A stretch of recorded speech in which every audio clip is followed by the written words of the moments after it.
Welcome to Decades of Horror, the 1980s. Yeah, I killed my mama. One night, it was my 14th birthday. She was drunk and we had an argument. She hit me with a whiskey bottle, so I shot her. I shot her dead. I thought you said you stabbed her. Oh, yeah, that's right. I stabbed her. This is episode 298, recorded November 12th, 2025. Gruesome Magazine. Or hit her with a baseball bat, depending on which story Yeah, exactly. you believe. Yep. My name is Jeff Mohr, and this podcast is about horror films released between 1980 and 1989. Each episode, my co-hosts Bill Mulligan, Crystal Cleveland, and Chad Hunt and I will tackle another classic or not so classic film from this radical, gory, influential, and gruesome decade. Joining me tonight is Crystal Cleveland, actress and YouTuber. How you doing, Crystal? I'm great. This is a fun one. This is an interesting one to talk about. Yes, Different. I agree. Excellent. Glad you thought so. Also joining us is Chad Hunt, comic book artist, co-host of Decades of Horror, the all of them. Chad, how are you? Well, I feel sleazy and dirty. So you watched the movie? Really? Yeah. No. Oh, God. At last. That'll pass. That last but not least is Bill Mulligan, writer, director, special effects guru, co-host of Decades of Horror, the 1970s and the classic era, and a published author who has flying. I've got books round with a lot of kinetic energy. Yeah, lots of kinetic energy. Yep, you'll be jumped up. Give the gift of reading. Christmas is coming. Hey, yeah. Anyway, Rom. What was the other one? Vampire Hunters. Okay. An incomplete record of personal accounts. No D though. Just Vampire Hunter. No Vampire Hunter D's. Okay. All right. Well, where are we? Well, Decades of Horror and Gruesome Magazine are partnering with Play Now Media on several of their channels, and Decades of Horror, the 1980s, is on the Wicked Horror TV channel, and we have a promo code for you if you would like to sign up for that. The promo code is DOH80, DOH all caps 80, and for that you'll get 20% off your first payment. So if you sign up for the monthly plan, which is $7.99 a month, you'll get $1.60 off. If you sign up for the annual plan, which is only $60 anyway, you'll get $12 off. So $48 for an annual subscription to Wicked Horror TV with Play Now Media. Also, you can just go there and watch stuff. You'll get ads and you won't get some of the premium content. But hey, go check them out and go check out their website, playnowmedia.com, and click on the three lines on the right and then select apps. And then you'll see all of the different subgenres they have. And so maybe you'll have another one that you really like that you want to check out. At any rate, we love them and appreciate working with them. Okay. On this podcast, we start out by giving some basic details of the film we're covering, followed by each of our first impressions of the movie. And then we talk a little bit about marketing with taglines and posters, etc., and get into a general discussion of whatever interesting stuff we found in the movie or about the movie. And this is a spoiler podcast, so we will be spoiling this. If you haven't seen this movie, it's out there. So go check it out. Henry. Anyway, our topic today is, where is it? Where's my topic? Here's my topic. Henry, Portrait of a Serial Killer. Directed by John McNaughton, written by Richard Fire and John McNaughton. The cast includes Michael Rooker, Tracy Arnold, Tom Toll, Mary Demas, and Ray Atherton. Production company is Maljack Productions, later to become MPI. Filming location, Chicago, Illinois, in and around Chicago. Production schedule or filming schedule was, they had 28 consecutive days, starting in the end of October and ended shortly before Thanksgiving. And one of those days was 23 hours. Oh, yay. Mm-hmm.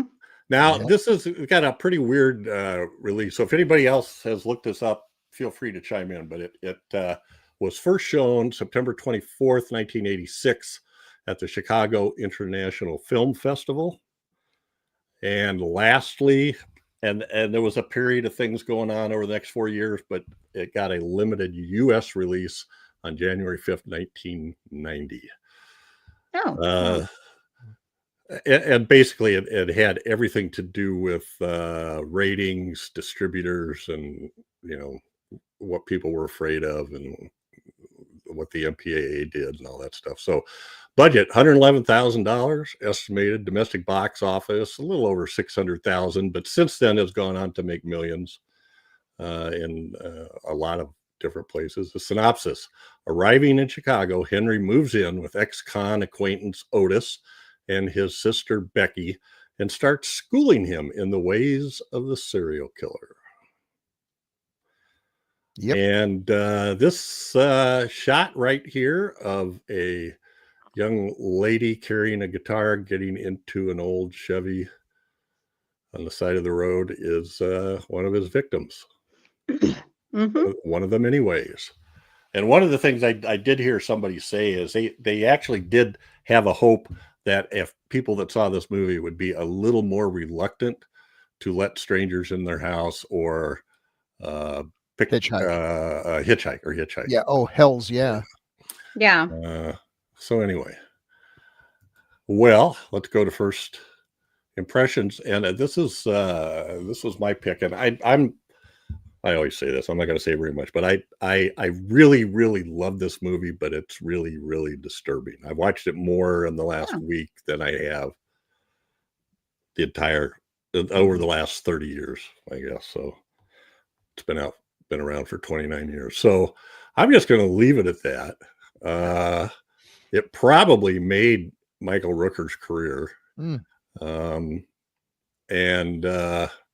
probably opened up some doors for the director and some of the other people as well.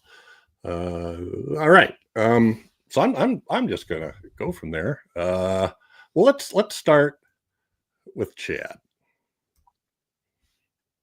Okay. Chad, what had you I know you'd seen Okay. this before, Yeah. but what's your impression now? Or maybe what was your first impression? What is it now? I rented this when it first came out on VHS. And yeah, I should say before I say anything else, I love Michael Rooker. He's one of the nicest guys I've ever met. Just period. He's just one of the nicest people I've ever met. And Tom Tolles, I like Tom Tolles in as an actor and things that he's in. The Night of the Living Dead, 1990 remake. And stuff like that. So having said that, I watched this movie and it really, really turned me off to this type of film, which because it felt so real. It felt disturbing is not the word for me. It sort of changed how I saw this type of movie, slasher films, serial killer films, and stuff like that. I didn't like any of the characters. I don't think you're supposed to, but there was just a lot of stuff in it that really, really bothered me at the tender age I watched it. And it's not a favorite of mine. I understand that people dig it and people like it for what it is or everything, but it's just not for me. It's I look at it and it looks like I'm watching something I'm not supposed to be watching, and I just can't. Fantasy's one thing. I mean, you watch horror movies, or I do anyway.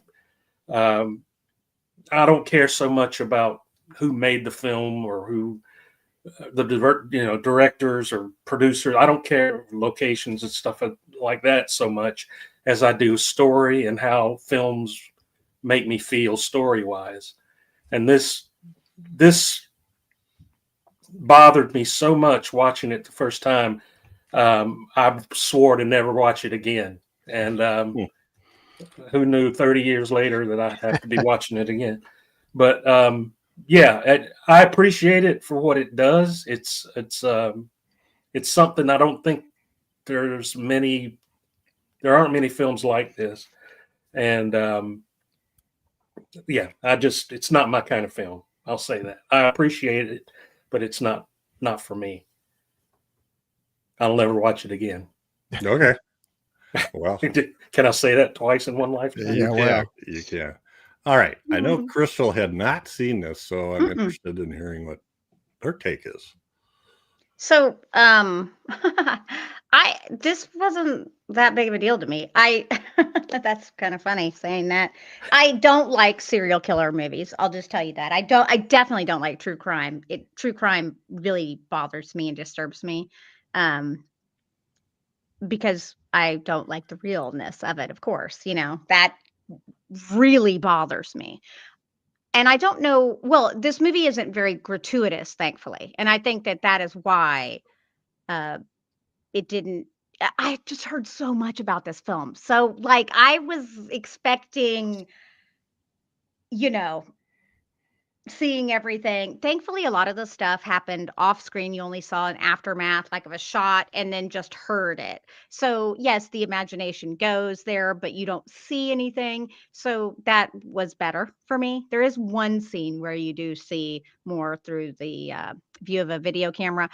But I think some of it was that the serial killer was written so poorly and the sister was written so poorly that it was hard to believe it. So, you know, nothing was consistent or made any sense. I mean, she was abused by her father, and then yet she left, and she said her mother knew, and yet she left her daughter with her mother.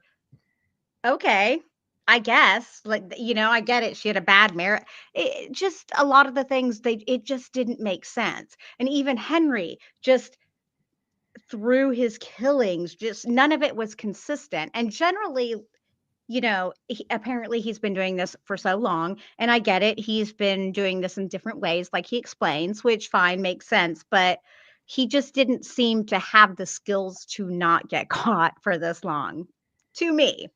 So that was my thing. I'm just like, okay. And just the way that he introduces it to the brother, and then how quickly the brother is freaked out, and then all of a sudden he's okay with it and wants to go on this spree. Like none of it felt real to me as it would. I'm just saying. That's probably a good thing in my case, because it felt less real, and so it was easier to watch. I think the acting was good. I love Michael Rooker. I think that it was shot really well. I kind of thought the video camera coming in was very interesting. Makes it feel very found footage, even though it wasn't found footage. I thought they were going to get busted because he threw the camcorder out the window and someone was going to find the tape or something that he probably left in it or something. But I also think that the ending of the film would have been really much better, actually, had it ended with Michael and the girl in the vehicle driving off, and not the last motel scene where obviously we know what happens. I see no reason to really watch this movie again. I mean, I didn't love it. I didn't like it. I didn't dislike it. I didn't really feel much from it. I mean, because it didn't feel real. But I don't generally watch movies like this, because when they do feel real, it's very disturbing and I can't stand. So thankfully, I think because of the overhyping of how horrible and awful it is, as far as like, Yeah. I thought we were really going to see all this stuff, that it helped me digest it. Yeah. Okay. Yeah. And Mr. Mulligan. Wow. So I remember when this was a controversial film, and I guess you got to be back in that time. There weren't a lot of things like this. And the rumors, because it was so hard to find, you just heard about it being shown here. Maybe somebody had a copy of a gray market or something. It was just, you had no opportunity to see it. And it became kind of legendary.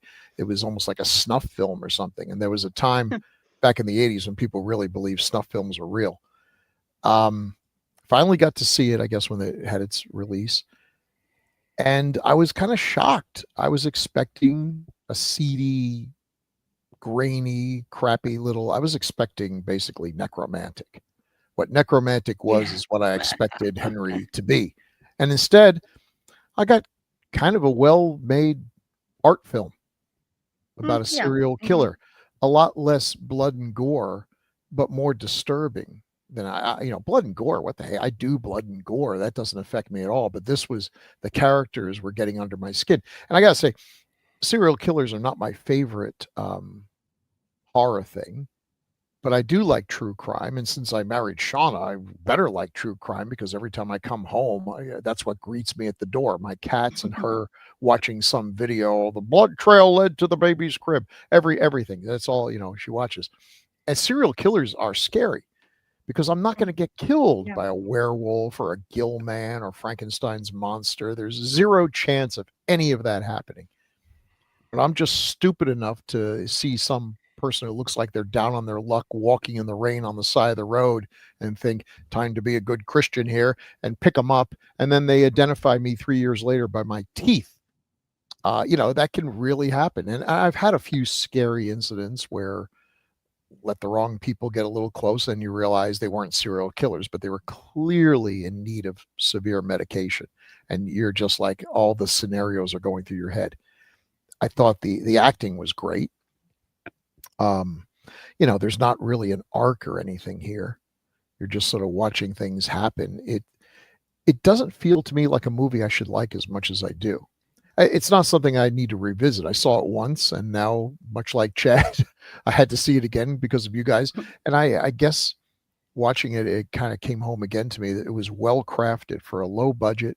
They did a lot more good camera movement. I mean, all the technical things are spot on. I'm a little surprised the director didn't go on to do more stuff. He has an interesting collection of films under his name, but nothing I can really see any coherence to. It's kind of like Cannibal Holocaust. It's not a movie I necessarily like or love or dislike, but I kind of admire what they did with it. No, that's a lie. I love Cannibal Holocaust. Whatever. That's on me. Yes, this is one of those things I would say is almost necessary to watch, to be, for a modern horror fan to get into it. And it's lost a lot of its thunder because, again, watch TV, watch CSI, watch Hannibal, watch any of these shows, and they give you something way more than what you get here. But I think what this really does capture, I don't want to talk forever. Real serial killers are like these chumps. They're not super villains. They're not Dr. Lecter. They're not Dr. Phibes. They're not Jigsaw. They are generally stupid, low IQ, ignorant individuals who are really screwed up. Probably horrible things happened to them in their childhood, which is unfortunate. But, now they are just, they're awful. And they get away with it because it's so random. What they do has no purpose or reason. If someone killed me because I screwed them over or did something, I don't do that. But, they'd immediately look at all the people in my life and they'd figure out who was the one who hated me the most and had the alibi, and they get caught. But if I get killed by a serial killer, unless he screws up somehow, unless they find him driving around with my head in the passenger seat, he's probably going to get away with it because he had no reason to kill me. They don't even know where to begin looking. That's the scary thing, the randomness of it. When you have that horrible sequence with the family, it's like that family did nothing to deserve this. They were in the wrong place at the wrong time, and the wrong pair of eyes caught their attention. That's terrifying. That's the real scary part, the randomness of evil. And I thought that's really like on captured how that well. Richard Ramirez was like that. See, he moved and he killed random people. So that's what I'm saying about Henry. That's the only thing he had going for him. Like, he wasn't very good at what he did. Like, he was sloppy at best. It's like, and I don't know how long he was supposed to. You can assume that he'd been doing this for ever. You know, I mean, he wasn't exactly young Yeah. then, and But so it's but it like, is amazing how long some of these people can get away with it. John Wayne Gacy had how many bodies buried in his basement? I mean, right there, you Yeah. would think. Phew, they're the worst. Green River Killer. I mean, a truck driver who kills prostitutes. I'm amazed we ever caught him. So as a Yeah. serial killer movie, this movie I think stands out as being one of the most realistic in terms of this is what they're really like. You know, not like a lot of the more romanticized serial killers, which I prefer those movies. They're more entertaining. It's more fun. The reality, I don't think there needs to be another Henry. This movie does what it does very well. And I don't see any Unfortunately, reason there to was emulate it. another Henry. There was a sequel, there wasn't was, Yeah. there was another There's a one. Henry Oh. too. It's not the same people. there? So yeah. Oh, was it about the same? Yeah, I think it was supposed to be Dude, what okay. happens after that, but I haven't seen it. I love the ending, by the way. I Yeah. differ with Crystal. I thought the ending was awful, bleak, and exactly what the movie deserved. It was just so weird how they were driving away and they're like, "You want to listen to radio? Okay." Like, I think that would have been the best ending. I don't know why. I was like, okay, that's weird. Mhm. You know, it just, that felt very artistic or something, like you mentioned. Yeah. Yeah, I think the last line in the film is, "We better get to bed." Yes. And you have no idea, is he going to get in bed with her? Is he going to get any other bed? Because he hasn't been very receptive Yeah. of her advances. Anyway, you got it covered, Bill? Oh yeah. Yeah. I think I've talked for 20 Okay. minutes. Well, no, that's fine. So I'm gonna chime in just a little bit in that I think the writing is brilliant in that it's they called it, the director and the writer, and I don't know who else, while they were making this movie, the producer, they constantly referred to, they called it the poetry of idiots, or the Yeah. Oh, okay. poetry of Yeah, idiocy. Poetry okay. of Well, that idiocy. makes sense then. Okay. That actually describes it perfectly. So out of the bunch of them, I think Tommy was the lowest on the IQ scale, but Oh yeah. Henry was, and you're right, stuff doesn't make sense. But when, I don't know, one of the things I thought was interesting was how, like, Henry, he's killing people right and left, basically Yeah. just on a whim. Crazy. If nobody's around to see him, he kills them. It seems like, in a store or a gas station or wherever. But Otis, do not lay hands on your sister. That's not right. Oh, you see, and I know Yeah. it's like, and then Well, I oh, think it's and then I woman too. He I didn't. don't have a problem with that. And then Otis is the other way around. He's okay raping his sister, but Yeah. he gets all shook up the first time he kills somebody, right? Or that they kill Okay. somebody. But then he gets into it. Well, you see, Otis to me is the more horrible character. Henry probably kills more people. He doesn't. I didn't get the feeling from Rooker's performance. He didn't seem like this was something that gave him great joy or satisfaction. It's simply the way things are. He's so broken and messed up. This is what he does. But Otis is just so stupid and useless and everything. He's looking for something to, Otis was a pervert. Yeah, Otis is That's a what he pervert, was. and he's not getting the same. I guess porn doesn't give him the same thrill it used to, so he's got to move on to something else. He has no reason to become a killer other than just his lack of any other options on account of his exceedingly low IQ. He's the worst. We should say before we go, well, let's do taglines first. Let's do. Oh, they should be a lot of fun. Oh yeah, I'm sure they will be. So, 'tis now time for taglines with Chad. I feel like I shouldn't even be reading these for some reason.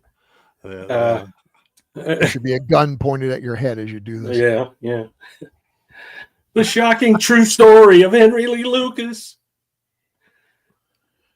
Yeah, I killed my mama. Okay, hold on. Is that the guy Okay. you were talking about? Yeah. Yeah, Really and I will get Okay. into that, but there Yeah, we'll is get no to true story about Henry Lee Lucas. There's, That's Okay. bullshit. No. Okay. Yeah. anyway. Yeah, I killed my mama.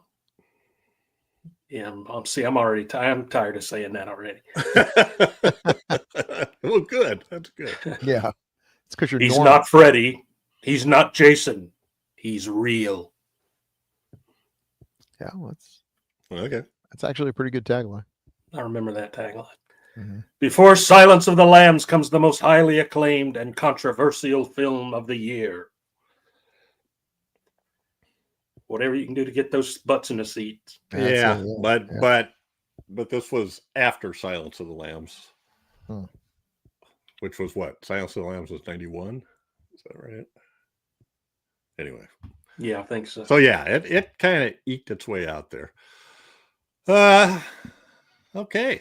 And that's been something.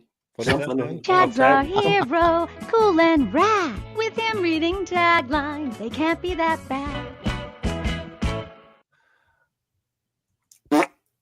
Thank you, sir. Well, let's take a look at the posters. How did they sell this? Oh, Well, yeah. First, I don't know what these look like at all. I have to show this one first. So, this was the original poster. Yeah.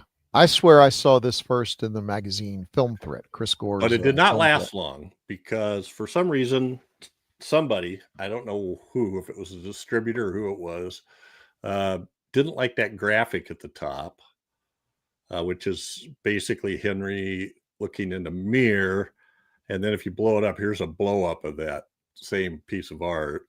It looks like one of those posters from overseas. Ooh, that's wild. Yeah, you're right. I kinda You're like right. it. Chad, you're absolutely right. It looks like a Ugandan poster Yeah. of Freaky Friday or something. And, Yeah. And then it's like, what? snaking around each of the figures on here is a quote that Henry said during the film.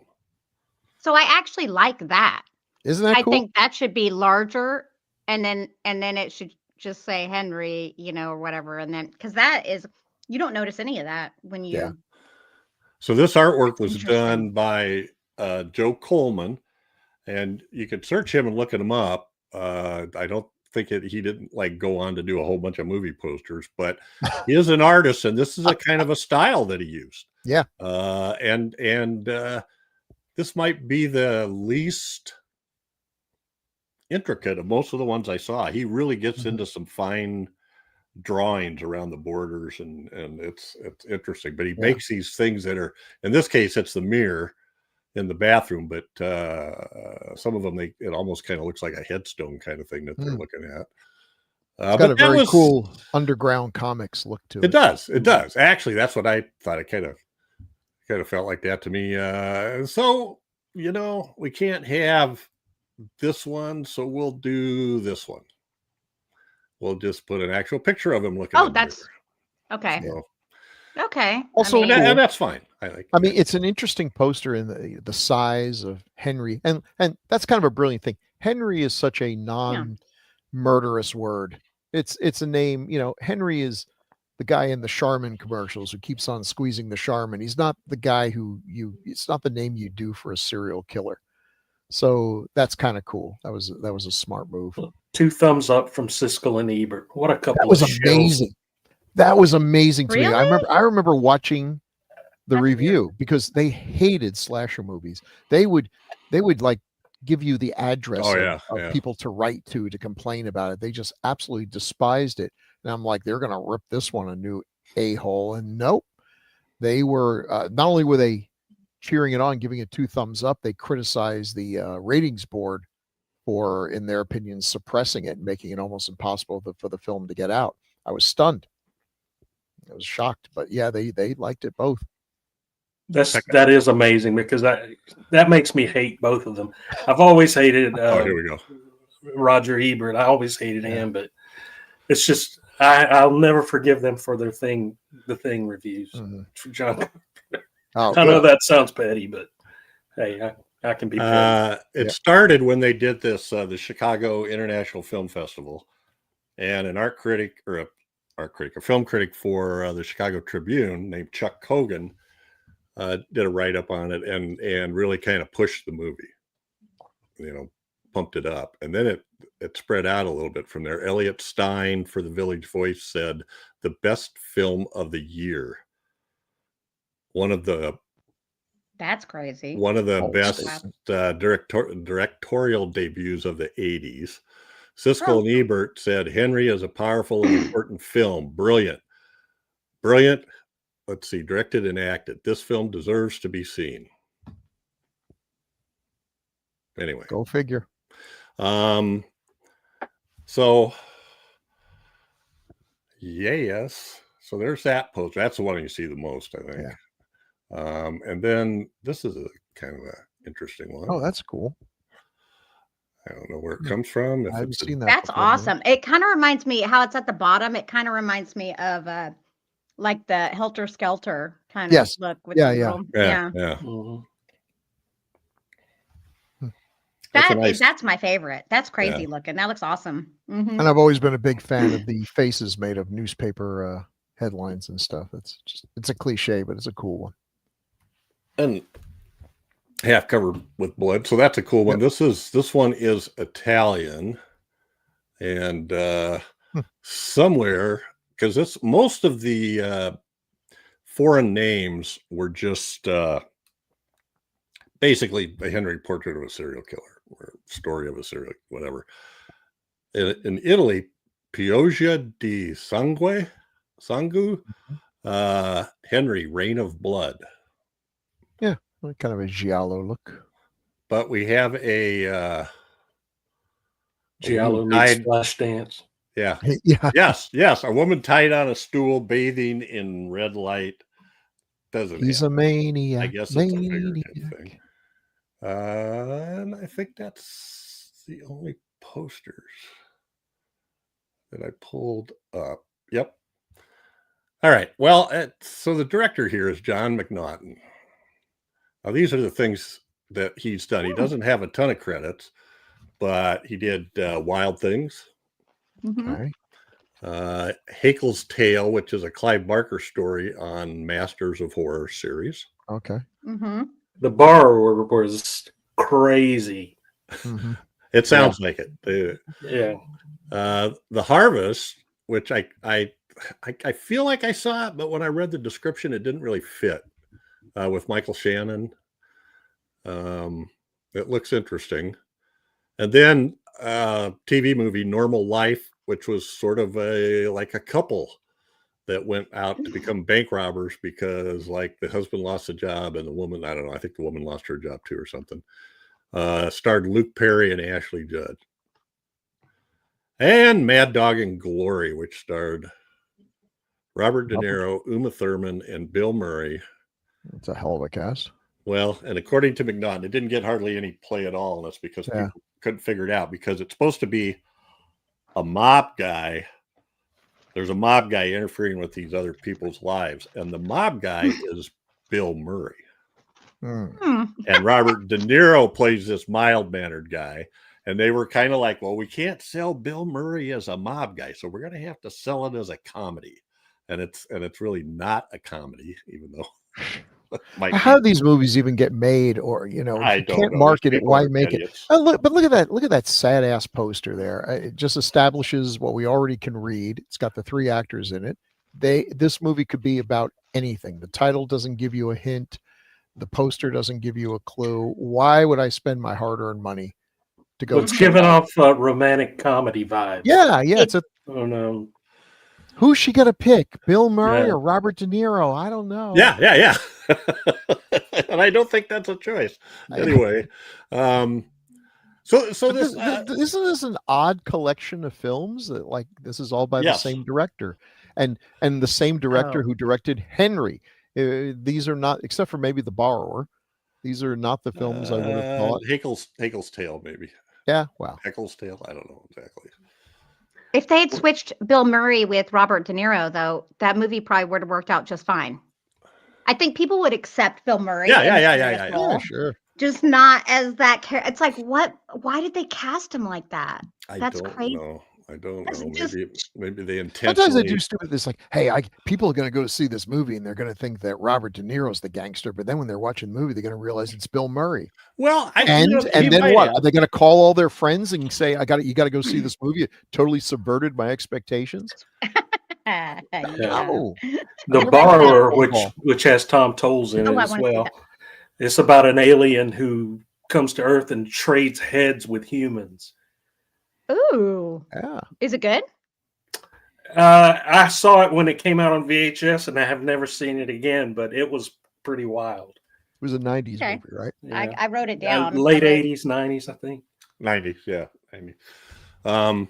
So John McNaughton, before this, it was kind of weird. I don't quite understand how he got into this, but he started working at Maljack or MPI that originally started out renting out audio video equipment.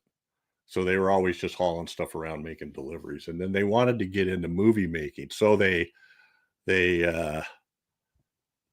John McNaughton put together a movie that was made of mostly stock news footage and stuff called Dealers in Death, Murder and Mayhem in America. You know, a story about crime in America, narrated by Broderick Crawford. Oh, wow. So then they decided they were working on one for All-Star Wrestling, professional wrestling. And this company had told them they would give them all this footage for professional wrestling. And then when they went to write the check, the company went, "Oh, did we say this? No, it's twice as much as that." Yeah. And the guy's name was Waleed Ali. Said, "Yeah, go stuff it." You know. Yeah, right. He said, "I ain't doing that anymore." So then he came back to John McNaughton and said, "Remember when we were talking about making a movie? Well, I'll tell you what. I'll give you $100,000 and you make a horror movie." And I was like, "Well." So then he got talking, he started talking around with people and he got hooked up with this writer. And I For forget $100,000, that's a good deal. I mean, that was a good movie. Like, Yeah. that's cheap. Oh, yeah. Right. That's- Well, and not only that, this is, I found this interesting in that, all right, who's the other writer here? Richard Fire. And he didn't do a whole lot of other stuff. I think he may have written Borrower. This stuff is all interconnected. Yeah. All right. So they were trying to figure out what to do it on. And somebody that they were talking to said, "Well, hey, come here and watch this." And he had recorded a segment of 2020 that was on Henry Lee Lucas. So they went, "All right, that's our topic. That's what we're going to focus on, that, a similarity to that." Henry Lee Lucas is a famous serial killer who went, I don't know where he's at now, but Oh, hell. He's dead. well, he's dead, but I mean, in terms of body count, because Anywhere from 3 to 300. Nobody knows. yes. So Probably more likely he started 3. confessing to anything they would do, and for about 2 years, the law enforcement community shipped him all over the country, and then he would confess to murders, and they would all go, "Yay!" and chalk it up to solved. And you got up to about 350 until in 1985 was the first article that was printed where these people researched it and said, "I'm sorry, but he would have had to drove his car 11,000 miles in a week to do these killings, because you got him in Seattle and then in Georgia and then Portland and then Texas, and then so, and then there was other stuff where he like signed a document in Virginia and he was supposed to be killing somebody in New Mexico on that day. It's crazy. So he really didn't do anywhere near. And at the end, right before they were gonna execute him, and this writer who had found all this stuff went to George Bush, was the governor then of Texas, George W. Bush, and he made a statement. They talked to him about it. He made a statement. He goes, "The only thing I ask myself on these executions is, are we sure? Is there any doubt?" and there's some doubt here. So he commuted his sentence, and so they never executed him, but he died in prison in, I think it was 2001. But a whole lot of people were really pissed off, and then the DNA science started working, and then they started solving stuff that way, and none of them were Lucas. Right. It was like, oh, I think his big claim to fame, there was a very famous kidnapping case. I think his name was Adam Walsh. Oh yes, that's who did the America's Most Oh, Wanted. he tried to say Right, Henry right. Lee Lucas did that. Well, Henry Lee Lucas took credit because the little sure he boy did. was Sure he beheaded, and it's horrible. And he took credit for that, and they're almost 100% certain he had nothing to do with it. I mean, it's insane, because he would literally tell anybody, anything He they loved wanted the to hear. attention. They got him hamburgers and fed him and told him what a great, thank Carted you. him all over the country. Yeah, he was a celebrity. He would have been just another stupid prisoner. So one of the first, worse than most. He actually did kill his mother, apparently, because he went to prison for that, but only for like 5 years. I don't know. Is that all you get for killing your mom? I don't know. Damn. Anyway, I should cut this off, but I think it's important, because these guys started making a movie when he was like the most famous serial killer and had, hundreds of kills. And then while they're making the movie, all of a sudden it turns out that ain't true.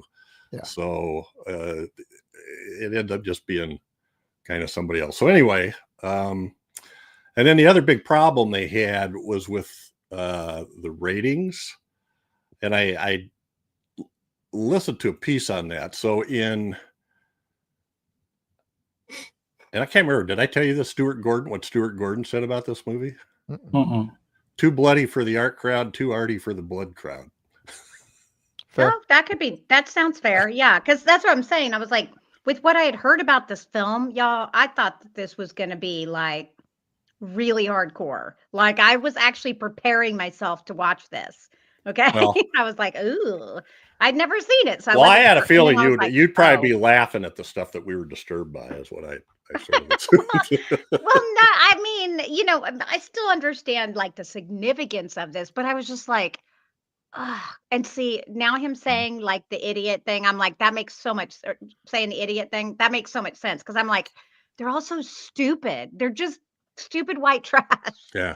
Oh, you somewhere, and I'm not a great believer in IQ, but I think they said that Henry Lee Lucas's IQ was like 80, and that makes Otis, his Otis, which was spelled with 2 T's, OTT. Oh, there's he had an Otis. Oh, that's funny. And then it was pronounced Otis, and he was a cousin of the family that he stayed with, and talk about an odd character.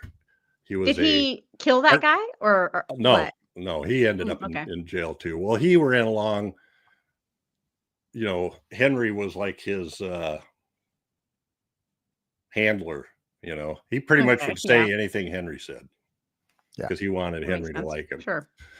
So anyway, in the fall of '87, the MPAA gave it an X rating, and shortly before that, come on,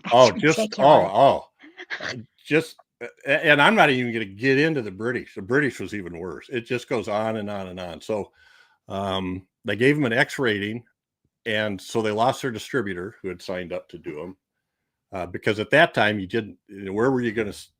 Regular theater chains and stuff wouldn't show X-rated movies, even though Clockwork Orange and Midnight Cowboy were both rated X when they first came out. So '87 it gets an X. So then they resubmitted it in April '88. It gets another X. They get a letter that says, and the Academy, this was just supposed to be a self-policing thing. So they wouldn't tell you exactly what to do. They wouldn't say, cut this, and this. We can't tell you what to do, but these scenes are problematic, So the scenes they listed were the TV salesman death, the motorist shooter under the bridge, the home invasion, which they shot on video, and then when he killed Otis. So And these are scenes that show to my mind, they show the real life violence of what that stuff looks like. It isn't a guy with a machine gun standing 20 feet away, Anyway. But there's tons of movies that would show more than. It goes on. So, and they said that even if you cut those scenes, it might still get an X. What? This is dumb. That is biased. They said don't That's even what bother. That is. That pisses me off. So Waleed Ali wrote a letter of protest, and they refused. And his letter said there was a lot of our movies out that had a lot more violence in them than this one, and he listed them off, and they didn't even reply to him about those. It's true though. This is total bias, and that is. So in November '88, they appealed, still got an X. And finally, this guy named, his last name was Perello. I forget his first name. On February 23rd, 1989, I didn't quite understand that. It said they gave up the X and just released it unrated. So it was like, so it goes unrated. In September '89, it was marketed to art house theaters around the U.S. because they had gotten these reviews. You got Siskel and Ebert, you got this guy from the Village Voice, you got these other people. MPI filed a federal lawsuit challenging the constitutionality of the X rating. 2 months later, Miramax filed a lawsuit for a movie called Tie Me Up, Tie Me Down. And like a year later in 1990, or I can't remember if it was 90 or 91, the MPAA creates NC-17. So the X rating had this connotation of sex. So NC-17 was supposed to be it's just not sex or anything that's not pornographic. It will make you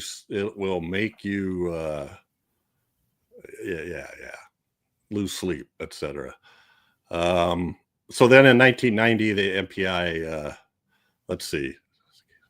Oh, the local courts dismissed it. They appealed it. The appellate court overturned the dismissal. This went on for 10 years. In 2001, they withdrew the petition. And in 2016, it was issued with an NC-17. I don't know what's on it now. I didn't even look. And then that same thing went on in Britain. That was right in the middle, I think, of the video nasties. And just, which tells you why it had such a hard time getting out for a mass release or getting mass consumption, right? Just this kind of explains why I never saw it, because I know my brothers wouldn't have ever probably been able to see it, or I don't remember seeing it at all. Anything. I don't even know that I'd really even heard about it. So, yeah. The actors were very complimentary of him and said he was just the kind of director they wanted. He didn't tell them what to do or how to do it. He said a lot of times they just blocked out the scene and he just would say, so go ahead and start, and film it. So anyway, all right, that's enough of that stuff. So who do we have? We've got some stars here, but he put together a great, half the people in the movie were friends of his, or a lot of it was sort of like guerrilla filmmaking. He said he went to Chicago to get permits and they just said, you're not a big production. As long as you're not going to do something that police might interpret as a crime, you don't have to tell us. Really? Yeah. That's awesome. I thought they were going to be like, nah, we're not giving them. No, they're just like, if you're staging a robbery or something, you need to call the local. Yeah, let us know so we don't shoot you. So, and the same thing happened with SAG. He said they called the Screen Actors Guild and said, hey, we only got $100,000. We don't have a big enough budget to pay the union rates. And SAG told them, well, how about this?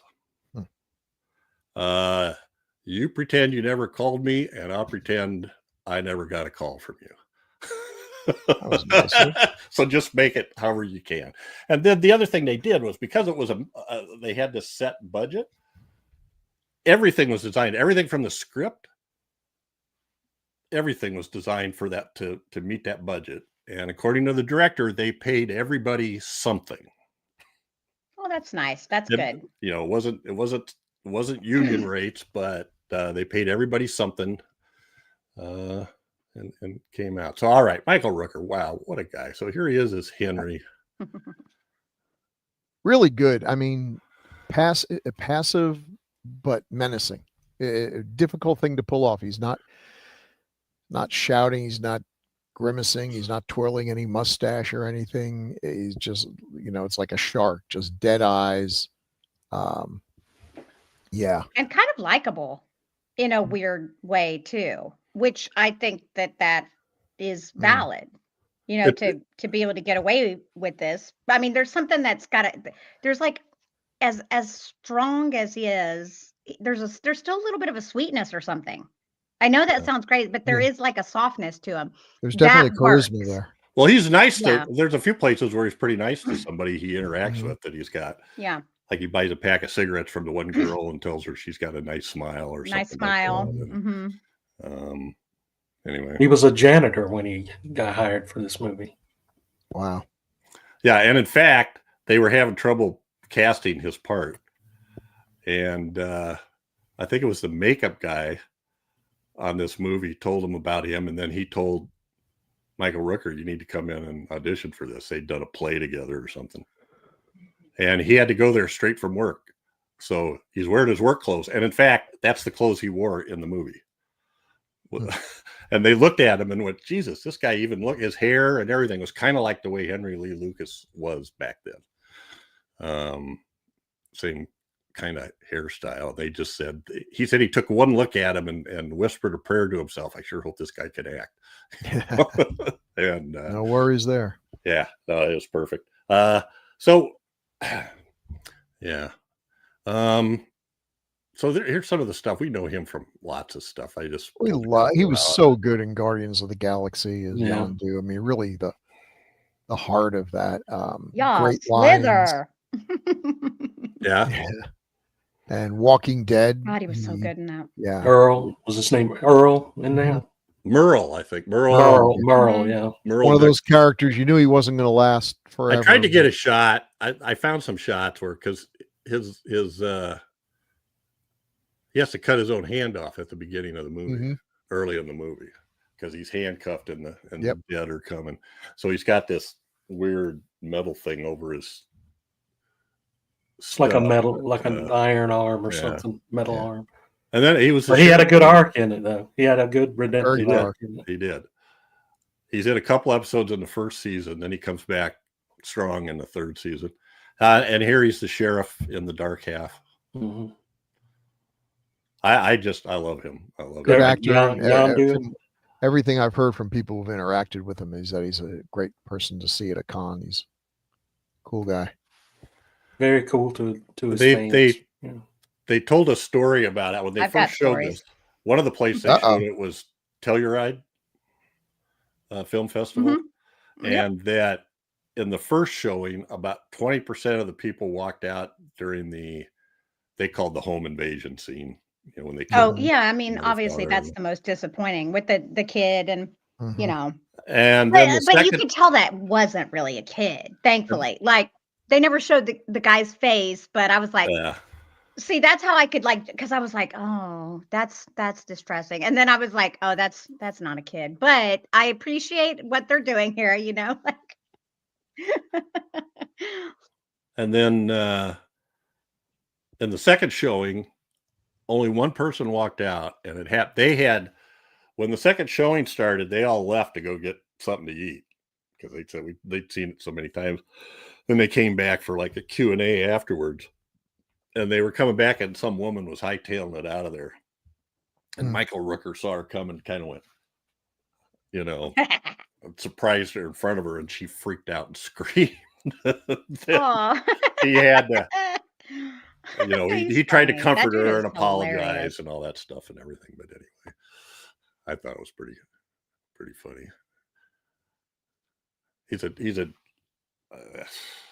He's funny. I That was dude going is through his funny. credits and found a half a dozen movies I want to see that I didn't even know existed. Days of Thunder, he was in that.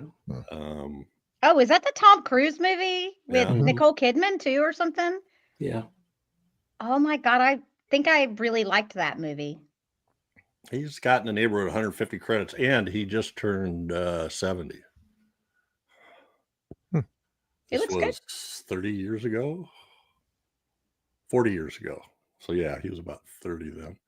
And then his buddy Otis, Tom Tolles had a friend of his who was a dentist make those teeth for him. And he Oh, said those that's weren't his real teeth because right. those were hideous. Oh my God. He said those were the thing that made Oh. him. He'd put those in and go, "Oh yeah, Yeah. now Oh yeah. I mean, because truly, I'm not kidding. Like I was like, that dude is straight up trash. You could almost That- smell them through the TV screen. I love it. That made it. Like that was worth whatever they spent on those teeth. I mean it. Like the absolutely. and then he What had a- the what an Jack interesting Daniels thing. hat he's wearing all the time. So, Mhm. he's great, and I Yeah, hadn't no, realized. the acting is amazing. Come Well, on, I mean, think he's yeah. one of those guys that like most of his stuff, he looks different than this. He looks much more normal. So here's some stuff he did. Apparently, he liked Rob Zombie, or Rob Zombie liked him because he was in House of a Thousand Corpses, Devil's Rejects, and the Halloween remake. But he was also in Night of the Living Dead, 1990, and that's him in that top picture. He plays the guy evil that- bald dad. Yeah. His daughter eats the mother with a garden trowel. Can't remember. Oh. Okay. I think Rob Zombie likes him because Rob Zombie, it feels like Rob Zombie keeps trying to remake Henry the serial killer in every movie that he makes. Oh, well, there you go. Yeah, because his movies usually make you feel like you gotta go take a shower too. He's great, but he passed away in 2015. Oh.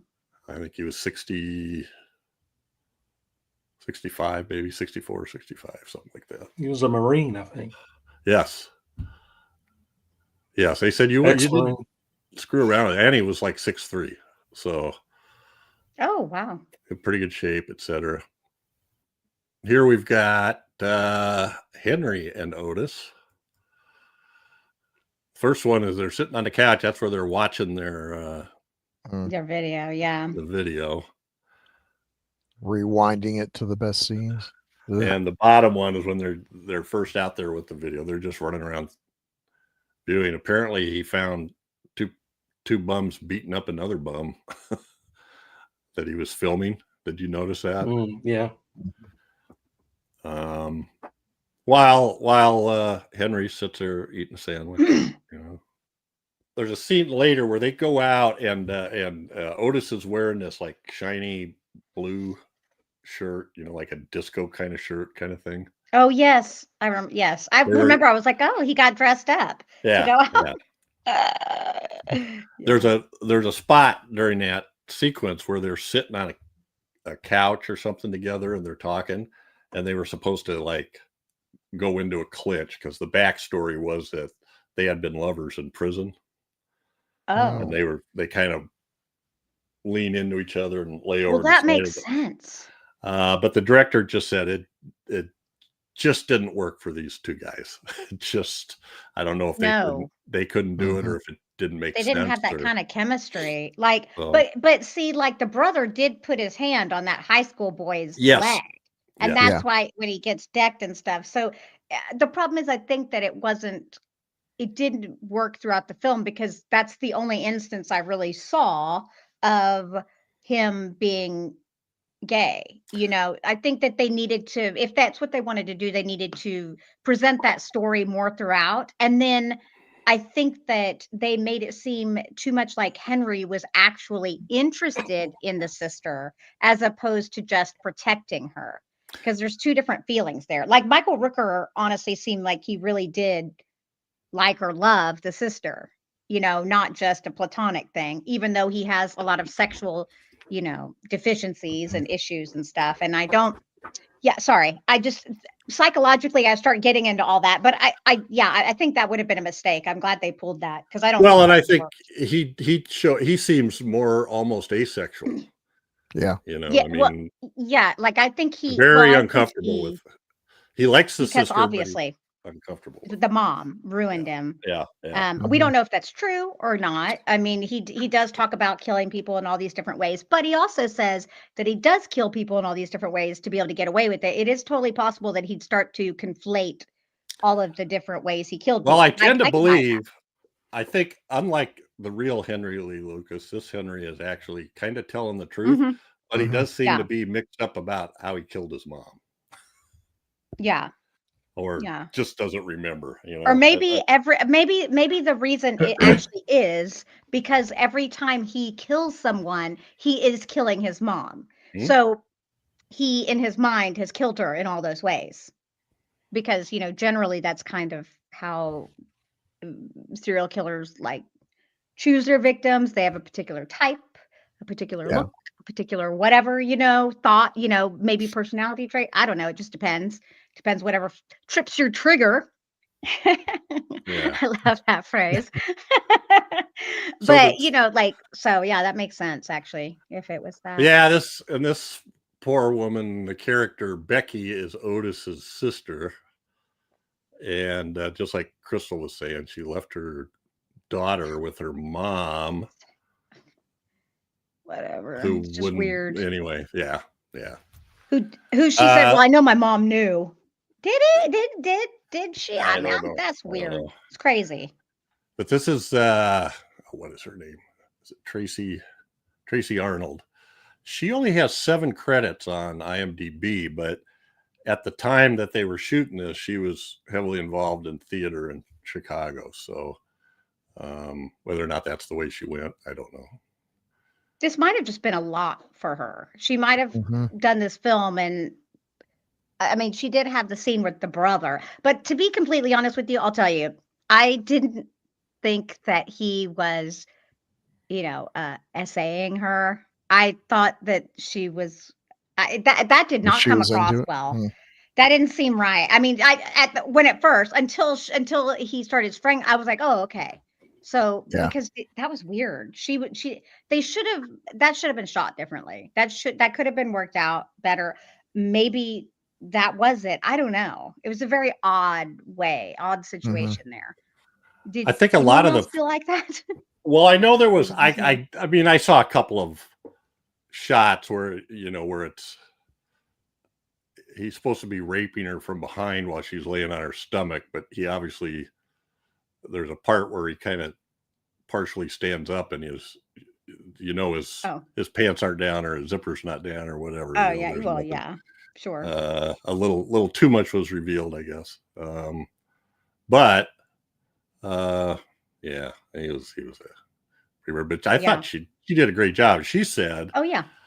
she didn't know why, but she felt like it seemed like McNaughton left like all her worst scenes to the last day. But yet, if you look at the movie, so what she said were the worst scenes were when she's raped by Otis, Well, of course. Hmm. and then when he kills Otis, when Henry kills Otis, Yeah, which is kind of the same scene. which is Yeah. pretty Yeah. violent, and then uh, when they chop up his body, you know. She's not But in the scene, but she's behind yeah. outside the door talking to him and stuff. I don't know. Anyway, actually, when he was raping her, there's that one point where he has I think it's her shirt wrapped around her neck. Mhm. She Yeah. said she passed out a couple times. Oh God. Oh, well, that's scary. That's And all of these people were like, it was like the Hmm. first one of their first movies, so they didn't really. It would have took a lot Know to how say, to do yeah, that. I'm not Hmm. doing that. yeah, I mean, you'd think they'd be smarter on the set. The line between fake strangling, real strangling, and your dead strangling is it's a subtle one. Yeah. Well, she Hmm. said she started hyperventilating, and Mm. that's what did it. So Otherwise she was probably just freaking out she was because it Yeah. freaking out, freaked her out. and then Yeah. the thing around her neck combined with hyperventilating. But anyway, Well, and So like to do a scene like that, you need a lot of trust, and she probably Sure. didn't have that. You And need because some that's safe probably why it words or scared safe her. gestures Yeah. to know when to stop, because Mhm. otherwise, like, boy, this is some great acting here. No, she's being strangled. Yeah. OSHA was not on set that day. No. No, Mm-mm. not for a movie like this. And for $100,000 budget, I mean, that's like it's almost nothing, really, honestly. and so here's a little family time. They say How sitting around the cute. kitchen That table. was a weird scene too. She's like, "Okay, but turn around." What? Just go into a room and put on your shirt. Yeah. This whole thing was very See, that's why I kept getting drawn out of the movie because of things like I that. thought that was a little strange, but Yeah. maybe she was wanting Weird. to titillate Henry a little Mhm. bit. You know, she's wanting. But did Yeah. you notice Henry cannot read the T-shirt? Yes, he doesn't know how to read. What does Yeah. it say? But I mean, come on, he knows what a heart is. He knows what a heart is. You would assume. But it's fine. I don't care. And I mean, surely he would have to know this because how does he get from one city to another? He reads cities. That is another thing. Say exactly. You know, Chicago, you have to. Like, look, you cannot read, but read certain words. How does he drive from Chicago to Santa Barbara, where his sister lives and has her Arabian horses? Exactly. He See, made you that see my all up. issue? Yeah, I that's see all. that. That was all He BS. made that all up. Oh. Oh, well, I didn't know that was BS. I thought that was Doesn't he real. say that somewhere in the film? Like I don't. She asked No, him that. That's sister when I was- watched the movie. I said he's not taking her there. Yeah. So Oh. I knew. I just kind of Why got didn't it he from the just- context. Why of didn't the he just scene. kill her in the apart? I don't understand why he kept her alive then. Why didn't he just kill Well, both of them? I think part of it is you don't just leave the bodies where you were, where they could connect Mhm. you. So that's the thing. Bill kind of talked about this, the idea of the truck driver serial killer, but Yeah. also the idea that if you kill people that you have absolutely no connection with, Oh yeah, sure. and you make sure that nobody sees you come and go. Yeah, you know, what the hell?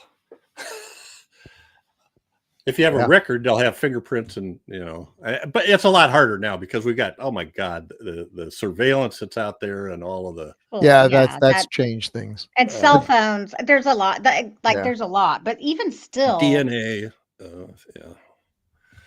All there right. was cameras in businesses still and stuff then. So I'm just saying, like, it's not like there was nothing, but it's fine. It is fine. I let it go because it's so unrealistic in so many ways to me, but that is fine.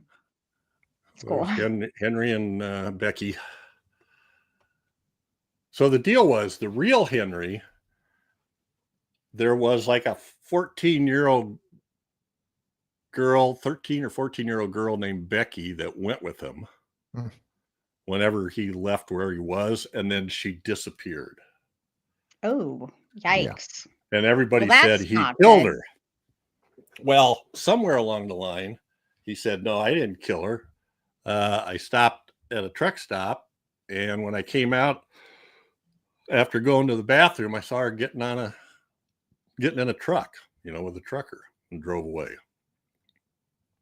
So I think that's a lie. I think this might be the one he actually did kill. Well, not only that, I think he probably only killed one person. It's the one that he when they're trying to kill. when they're trying to discount all his hundreds of kills,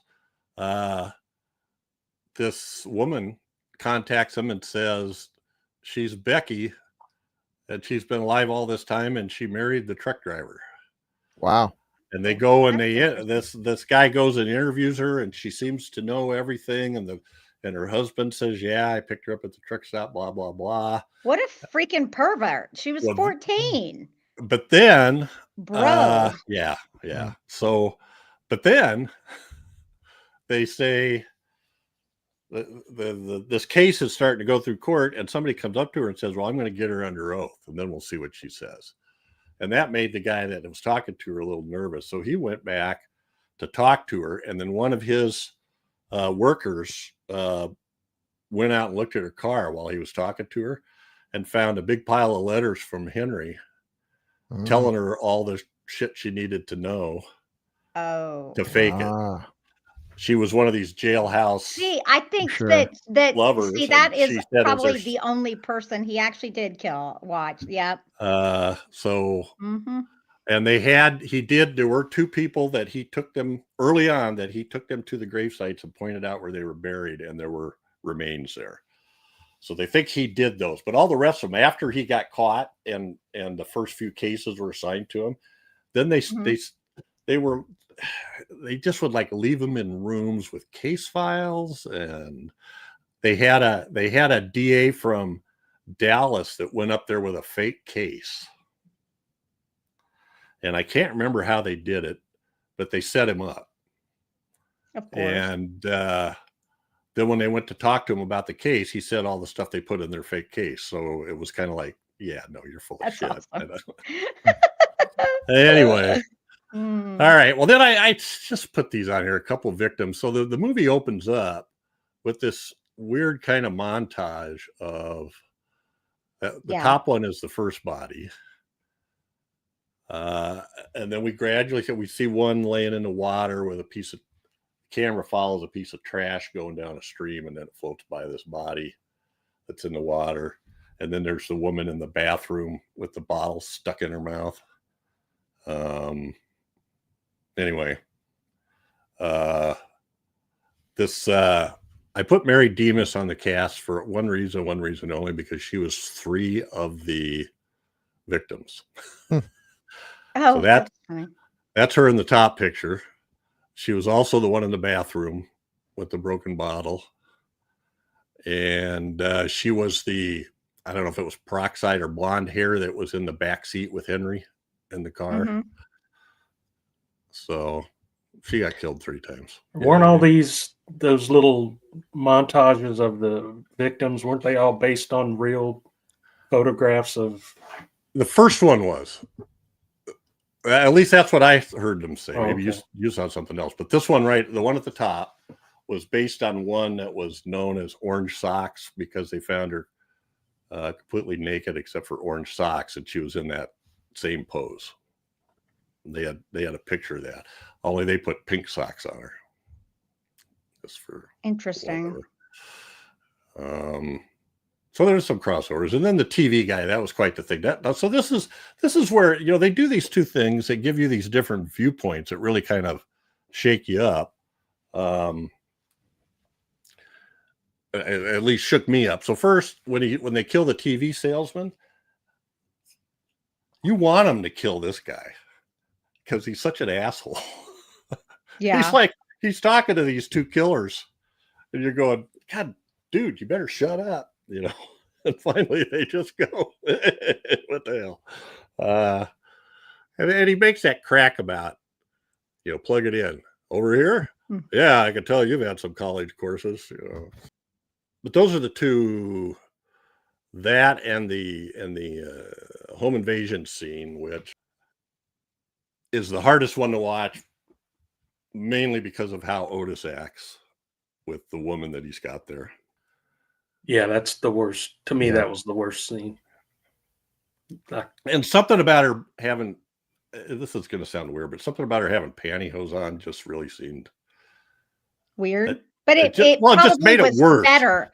It was probably better for the actress, though, because she still had something like protecting her, because that was, and it would have been very exploitative without them, even though you still could kind of see, you still had something covering. Well, to me, it kind of made it feel more real in a way, that it was, there's some people just sitting at home wearing pantyhose were so popular, though, back in the 80s or whatever. And I think even into like the 90s, she looked like she was like a working woman. I mean, not not on the streets, as that sounds like, but she looked like she had a job, and then her husband, so I think that was the thing. But it's weird. Why wasn't she wearing panties?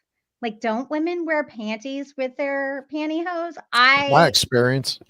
I do, but I don't know if that is just a crazy thing, but maybe not. I don't know. Maybe not. But whatever, irrelevant. But yes, I could see how you'd feel that way too, because it's like, oh, that seems like that would be the way it would really be. So in this one, you're sort of like, I'm on board for the killing in this one with the TV guy. Yeah, he Oh had it coming. yeah, You he was a know, douche canoe. it's sort of, For sure. it becomes entertainment, and the whole point of the movie with these guys was to kind of break the mold, and they were trying to get away from violence as entertainment. You know, like, and their argument was things like, you know, when Rambo or Schwarzenegger, you know, at the end of the movie takes out a gun and kills 200 people. What was that about? Oh, that was cooler than hell. That was great. Okay, but this isn't. This is not great. So that's what they were trying to make, was sort of the situation to be more real and not be entertaining, I guess. And the idea that he's still out there. Yes. Yeah. And they didn't want to have any social commentary in it. So there's no actual. Okay, that's good. They just go flat. It's just flat. Here's these characters, and these are the Right. things that happen. Boom, at the end. Yeah. I think that's good. And here's the end sequence, which was very powerful for me, because he comes out of the motel, and you're thinking, well, where the hell is Becky? Oh, you didn't. Oh, I got that right away. Well, we didn't, but we didn't see him load the truck or anything, you know. So yeah, Yeah. but when he pulls it over, I mean, that's what I figured. You know, what I'm thinking is, oh no, he killed Becky too. Oh no. Yeah. You know, yeah, So I was surprised that he did it in a way, but I was also like, okay, yeah, of I course mean, he how did. else is this going to end? and that was shortly Yeah. after he goes, I guess I love you too, Yeah, I guess yeah. that night. And such a weird thing. I And love you. Now I got to kill you. Yeah. Yeah. And I just love this scene because it shows him, he goes back to the truck and he raises the lid up, and then he waits for a second, and you see cars go by. So he's, you know, doesn't want to be seen, right? He waits until the cars go by, and then he pulls this suitcase out, throws it down in the ditch, and it's perfectly placed so you could see it underneath the rear end of the car, sticking up out of the ditch. And then the camera slowly zooms in, and the car drives away until all you see is this bloody suitcase sitting on the edge of the ditch. And so, you know, that's, you know, like, for instance, Crystal, a lot of these women, the so-called victims, they were people that a lot of them had never been identified. And that's one of the reasons they're so hard to figure out. Orange Socks was If never they even identified. exist. Yeah, if they even existed, I guess, right? I mean, no, they existed. They found bodies. Is Right. that what you're saying? Yeah. Or did he just make up people completely? No, these had to do with open cases. They literally, every law enforcement agency in the country that had open cases were like coming in to talk to Henry Lee Lucas. Let's see. I mean, you know, to be a successful serial killer, if you target certain groups, you can get away with it for a lifetime. There are some, you know, people that aren't even on the radar. Yeah. Not trying to give tips out there, but I've got a book, and I can't remember the name of it now, by a guy that's ex what's the word I want? Profiler. Yeah, he was in the FBI for the like serial killer crime unit. I don't think he was with the behavioral unit, but he wrote a book about all the unsolved killings that are along interstates all over the country. Yep. So I don't know. I just think it's really well written, and really they really had a message, even though they're trying not to be social commentary, but they still were. That's the way to do it. Trying to stay away from the normal slasher movie that had become so popular. Not trying to get us to understand their motivations or their psyche. It's not understandable. They're not like the rest of us. Yeah, I mean, like Tom Tolles said, the first time he saw it, he came out of it thinking, "Oh my God, that's really horrifying and well done," you know. And he had never seen it again until they did interviews for this movie. All right, I guess you guys I feel like I'm leaving a bunch of. I think there's so much about the way this movie was done that I hope we're. If it's your cup of getting it tea, across. seek it out. If it sounds like, but if this doesn't sound like something you really are going to enjoy, perfectly understandable. Well, But I I came do up with at some think it's point. important. I was trying to count them. I came up with 16 kills, and they're not all on screen. Right. Most of 'Cause- them are not actually. Like, Yeah, you get the one at the beginning, and then you have the two victims in the liquor store, and the nude woman on the toilet, and the body floating in the water, and then there's a guitar playing hitchhiker. You see him pick her up, and you see her come back to the apartment with the guitar. Then there's a woman in the house that he followed from the grocery store and got interrupted. Now he shows up and pretends he's the sprayer, test. yeah. Yeah. Mm-hmm. Two women he picked up in the car, the television salesman, the guy that stops to help him when Otis decides he wants to kill somebody. Then the home invasion kid had 3, and then ends up with Otis and Becky and drives away. So anyway, Why didn't he kill the woman with the dog? Dolores. I don't know. That's they don't see. That's I think that's the thing that makes he followed her quick, for a bit, and then he started to. I think that's the Mhm. thing that people don't understand, or makes me so curious about serial killers, is sort of how their mind works and how they make decisions and that kind of stuff. Do they actually go, okay, tonight I'm going to go kill somebody, and other than that, they're perfectly, semi-normal, or are there things that set him off, and then he just seems to go off periodically. All right. Well, I don't know. I don't have. You guys got anything else to say? I hate this movie. I love it, but I don't think I'll watch it again for quite a while. Yeah. I thought the music was pretty good. That opening music I thought was excellent. All right. I guess that's it. It's time for feedback. Everybody's falling asleep. What's going on? I am tired. This has been a long week. I'm still getting used to the time change, I think. Yeah. I will vote for any politician. I don't even care what any of your other positions are on anything. Tell me you're going to get rid of daylight savings time. And it's like, you go Adolf Hitler, whatever. Just get rid of this dang thing. It's it's really my twilight years be enjoyable without this horror. Oh, what do I care? In a year, I can wake up whenever I damn well feel like it. All right. Let's see. We've got a few feedbacks here. Yay. Y'all down there? Scroll on down.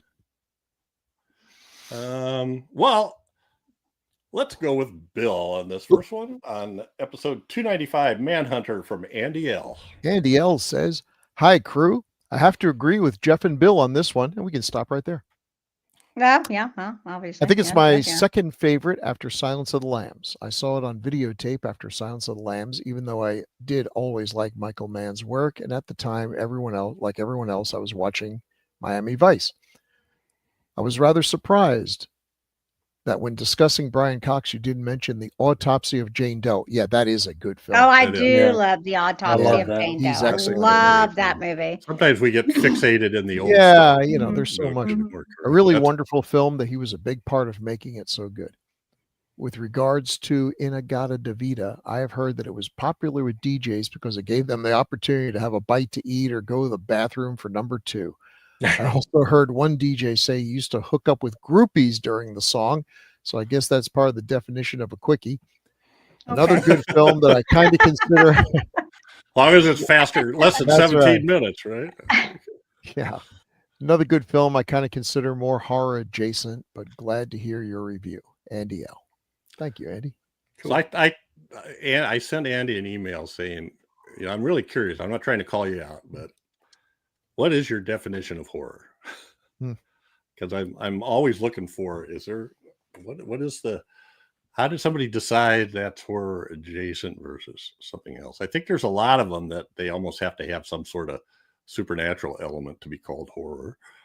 I don't know. So thanks, Andy. Appreciate it. Another person backing up. 297. Something Wicked This Way comes from Manny Lamont Crystal. When you mentioned Jason Robards, I remembered the play The Iceman Cometh. Oh, wow. But it was the wrong version. I thought about the version directed by John Frankenheimer, which also starred Bradford Dillman. I'm sure you've all seen or at least heard of this version before with Lee Marvin as Hickney and Robert Ryan as Slade. Dear God, sorry, Manny, you're way smarter than me. I have no idea what you're talking about. Not really a horror film or play, but very depressing. I do know The Iceman Cometh, but I haven't seen. So I meant to look that up when I brought it up. I'll write that down. Because I literally, I said Jason interesting. Robards, wasn't he in The Iceman Cometh? And then my brain went, but wait a minute, Lee Marvin. I remember seeing that Lee Marvin one. Am I getting that mixed up? So I just looked it up. Jason Robards did one in 1960. Lee Marvin did one around 1970, I think it was. So yeah, Manny. That sounds interesting. And 1973 was the Lee Marvin one. Oh wow. Okay. There's many iterations of that. So appreciate it, Manny. I was thinking of that one too, and I was hoping I wasn't making a mistake by referencing Jason Robards. So, and Chad gets the honor of the Jerry Chandler missive this week on Something Wicked This Way Comes. Jerry says, this is a good movie, but it's not a good Ray Bradbury movie. Bradbury is one of those writers who does amazing prose work that just doesn't always translate well to other media. What made him great wasn't just the concepts he came up with, but also the magic created by how he used the written word. From Martian Chronicles to Bradbury Theater to several big screen films, there's a level of that magic that never seems to come through. The older Fahrenheit 451 may have been the best video adaptation of his work, and that's one of the few stories he did where you don't expect to feel any of that magic. Still, despite that, I would love for someone to come along one day and make a fantastic adaptation of the entire Greentown trilogy. The right person could turn that into one hell of a streaming series. Agreed. I love the cast and the look of the film. It just doesn't hold up well compared to the source material or to the passage of time. I'm always going to have a nostalgic liking of it, but it's not one I would recommend to most people I know. The story I told Bill to bring up, and he forgot, was Pillar of Fire. I remember the story, didn't remember the title. Okay. Not exactly a zombie story as Bill described it, more of a revenant who awakens in a world where he and everything such a being represents has been purged from popular culture. That's Jerry in your face. I'm not a zombie. Revenant, I'm not a revenant. zombie. Yeah. It's not a zombie. It's a revenant. Hey, yeah, look in the Revenant section of your Blockbuster video. By the way, folks, Bill is not asleep. He's just frozen. I froze again, didn't I? Well, if this goes much longer, it'll all right. Well, we're almost done. Isaac Asimov's Nightfall. Thanks for unlocking that memory, Bill. I was so excited for that film. Love the story. Why? And the script and directing was by the man who did the script for The Man Who Fell to Earth. Rented it as soon as it hit VHS. That was a miserable movie viewing experience. Yep. Yay, you're doing Henry. Suck it, Chad. Yeah. When Jerry says a miserable movie going experience, like this is the man who champions the Loch Ness Horror at every opportunity. Because that is a freaking hilarious movie. I mean, you suck it, Jerry. I stand by my decision on Henry. That's the karma you get for doing the voice you did while reading my feedback. From now on, you can only use the tough, macho, and extremely cool-sounding voice that more closely reflects my normal way of speaking. Wow, is that what you're doing now? I think everybody here has heard you speak before, Jerry, and it's the most feminine voice I've ever heard in my entire life. Oh, damn! Yeah. Not that there's anything wrong with that. No. Oh my goodness! Not that there's anything wrong with it. Crystal has never seen Deliverance, and you might consider reviewing it one day. Oh yeah. You need to do a rare double feature show because she probably hasn't seen Southern Comfort either. Southern Comfort and Deliverance in that order might traumatize her the way Chad thinks Henry will traumatize him. What do you mean think? Yeah. I don't know. I think she'll laugh at the traumatizing part. Yeah. Of Deliverance. Yeah. Something tells me Crystal will find nothing wrong with either film, and she will Nope. laugh at both of Look them. at me schooling like a pig. We do comedies now. I'm okay with that. She'll take up the banjo. Fury. Okay, so I brought up Deliverance actually when we were filming. Right. I was like, someone brought up the squeal like a pig, and I was like, that's crazy you said that, because I thought that came from Pulp Fiction because I'm stupid. And then and they're like, you haven't seen Deliverance? Like, oh my God. They all said it was really, really good. Oh, it's a great movie. So It's I a good saw movie. Deliverance in the theater. Well, it's a 70s movie, so it's a we brilliant have to get movie. Crystal on DOH the but 70s. it's like a rednecky kind of backwoods kind of, yeah. Yeah. That sounds petrifying. These four guys I'm go out curious. on a canoe trip to go hunting and fishing, I guess, and they run into some Backwoods. ne'er-do-well locals in the backwoods. Shallow gene pool. No one ever calls it folk horror, but it's way more likely to happen than Blood on Satan's Claw. Just saying. Southern Comfort's not a bad film either. No, it's not. That's What about Walter Hill. Satan? I think so. Yeah. I don't think I've seen that one. Which one? Southern Comfort. Keith Carradine, and Oh, Powers Booth. What's the other one we were talking about the other day? Something about Satan's School for Girls or something like that. Yeah, Satan's School for Girls. Yeah. One of the movies that went too far. Good God. These AI bots have got to be, some human has got to look over and like, oh no. If the premise of your article is TV movies that went too far, you just take Satan's School for Girls and toss it somewhere else and replace it with literally anything. I played this. I just was looking for movies I hadn't heard of or hadn't seen. But when I play these movies like that, or these videos on YouTube, you guys tell me. I'm assuming AI wrote the script. Yeah. Good and assumption. AI is reading it, because there's yes. always a well-known person's name in there that they mispronounce so badly. You're going, no one, like in this one, it was, I watched one today that was Ray Milland. Yeah, Ray Milland, as opposed to Ray Milland. I hate AI. Yeah. And I'll tell you what, if it wasn't for that, I wouldn't be able to tell, because the voice sounds just like any sort of standard announcer voice. They're getting too good. Some are horrible though. Some you can tell right away. I like the one where they're trying to do Richard Attenborough. Yeah, Richard AT&T Burrow. That's how they'll read it. I'll start writing those down. All right. Well, appreciate it. Thanks so much, Jerry and Manny and Andy L. Appreciate the yes. write in, and I will check my email to see if you've decided to give me a definition of horror, or anybody else who wants to give me a definition of horror. Thanks, Jerry. I'll make sure I macho your next letter. Oh, God. He's going to be huffing helium, and then he'll do it. We love our feedback, so please send feedback. You can make comments on the Gruesome Magazine YouTube page, or you can send feedback to feedback@gruesomemagazine.com. Just a regular old email. We also have a Patreon group where you will get, for a couple of dollars a month, you'll get Decades of Horror the day after we record it, as opposed to 12 to 14 days after we record it when it goes public. Also, we've done a complete series of episodes on Kolchak the Night Stalker. And we just started up on Night Gallery. We've got 3 in the can, and one of those 3 is out. Well, actually, there'll be 2 out here shortly, I think. So he said 3 in the can. Yeah. Yeah. You figured out. Is that? Never mind. I was going straight to potty humor. So, all right. So that's it. That's it for this episode.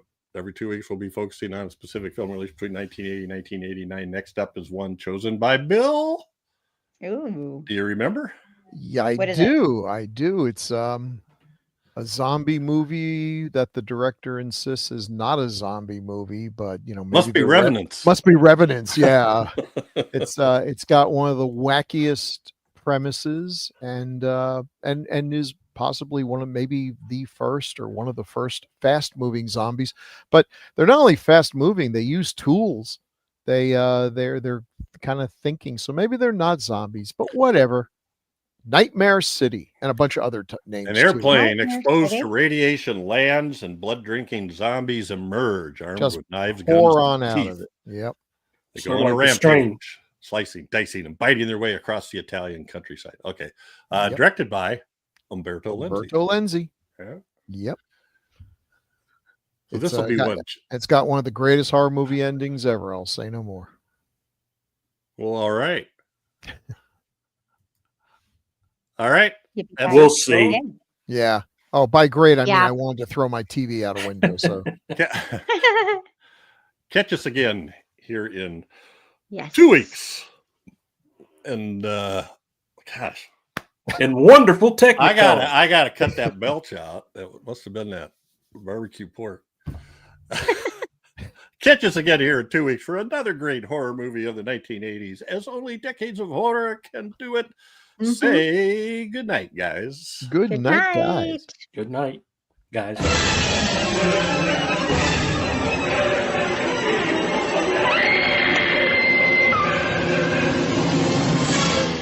Gruesome Magazine.